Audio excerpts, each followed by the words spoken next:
अहमद बिलाल का रुख करना चाहूंगी। बिलाल दिन रात जिसे कहा जाए परिवार के साथ थे, थाने पर मौजूद थे, जहां परिवार लगातार 302 धारा लगाने की बात कर रहा था। बिलाल।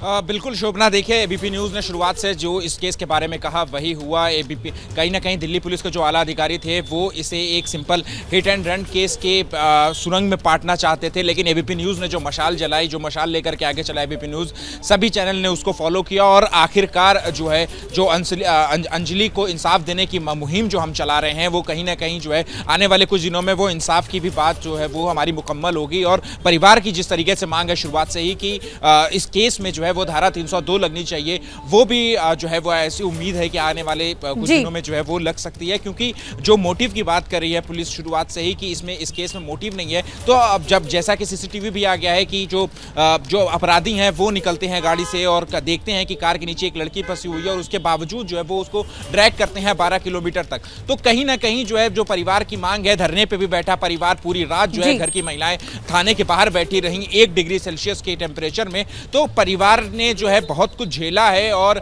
जिस तरीके की मांग परिवार वो कर रहा है, कहीं ना कहीं जीवन की सजा, पूरे जीवन की सजा मिल गई है उस परिवार को, उस माँ को जिसकी ये बेटी चली गई और कमाने वाली बेटी थी ये।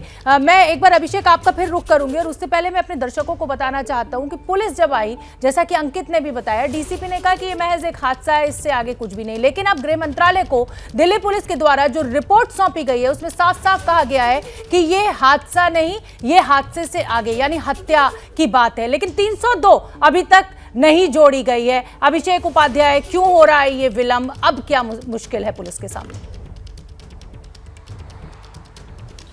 देखिए, मेरी जानकारी ये है शोभना की जो रिपोर्ट सौंपी गई है स्पेशल सीपी की ओर से, उसमें इसका जिक्र है, ये सिफारिश है कि 302 इस मामले में बनती है और हमारी जानकारी ये कहती है कि जल्दी ही ये बाकायदा इस जो एफआईआर है उसमें 302 जोड़ने की प्रोसेस की जाएगी। और ये देखिए ये एक चरण से चीजें हो रही हैं। ये इसीलिए ये कमेटी बिठाई गई थी होम मिनिस्ट्री की ओर से कि पहले पड़ताल हो जाए, सभी के रोल की पड़ताल हो जाए, सिलसिलेवार तरीके से हो रहा है, सबके रोल की पड़ताल हुई है, 11 पुलिसकर्मी सस्पेंड हुए हैं, एक एक चीज का आकलन किया गया, सारे तथ्यों का मिलान किया गया और अब 302 का जो मसला है उसकी सिफारिश हो गई है। और हमारी जानकारी कहती है शोभना कि जल्दी ये खबर ऑन स्क्रीन होगी कि 302 जोड़ दी गई है।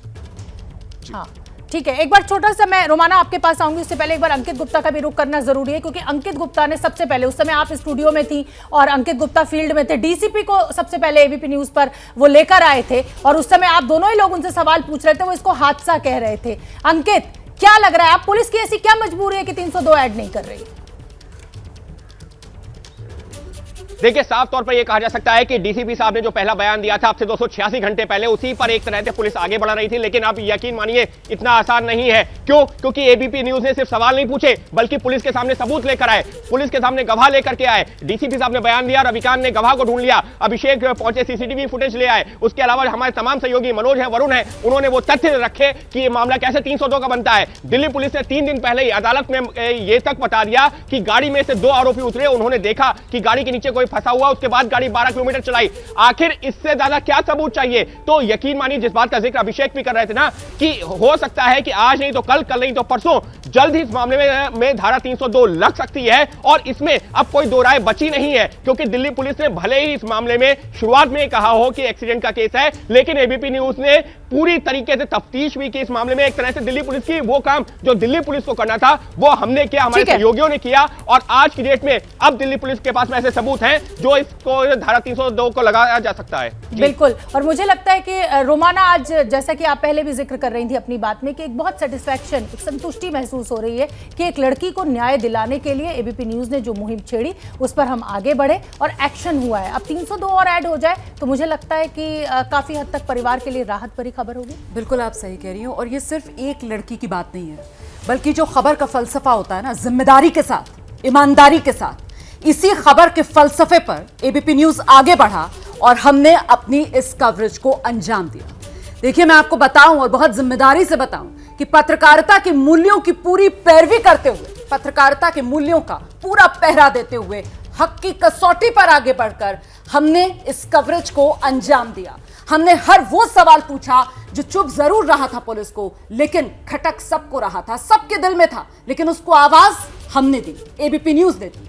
जो जिम्मेदारी होती है एक पत्रकार की, वो जिम्मेदारी हमने निभाई। इसीलिए मैं कह रही हूं, पूरी जिम्मेदारी के साथ, पूरी ईमानदारी के साथ, पत्रकारिता के मूल्यों की पैरवी करते हुए, हक की कसौटी पर पूरी तरीके से खरी ये कंझावला केस की बड़ी कवरेज जो आपका चैनल एबीपी न्यूज आपके लिए लेकर आया, और लगातार हम अपनी जिम्मेदारी यूं ही निभाते रहेंगे जन सरोकार से जुड़े मुद्दों पर। बिल्कुल, और हम सवाल पूछते रहेंगे। रोमाना ने जैसा कहा कि पत्रकारिता के जो मूल्य हैं उन पर हम खरे उतरेंगे। जो भी खबर आपसे जुड़ी हुई होगी, आपके दुख दर्द से जुड़ी हुई होगी, वो हम दर्शकों तक पहुंचाएंगे। आप सभी रिपोर्टर्स का, सभी मेरे सहयोगियों का बहुत बहुत धन्यवाद। आज मातृभूमि के इस मंच पर आप सभी आए और जिस तरह से इस पूरी कवरेज को अंजाम दिया। न्याय पूरी तरह तो नहीं, लेकिन कम से कम न्याय के रास्ते पर आगे तो बढ़े। क्या मजबूरी है मेरी, बताइए।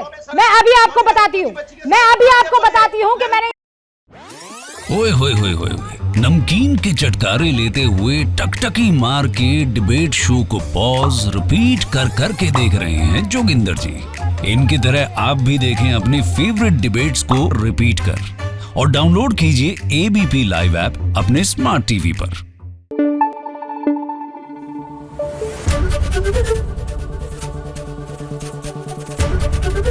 एबीपी न्यूज आपको रखे आगे।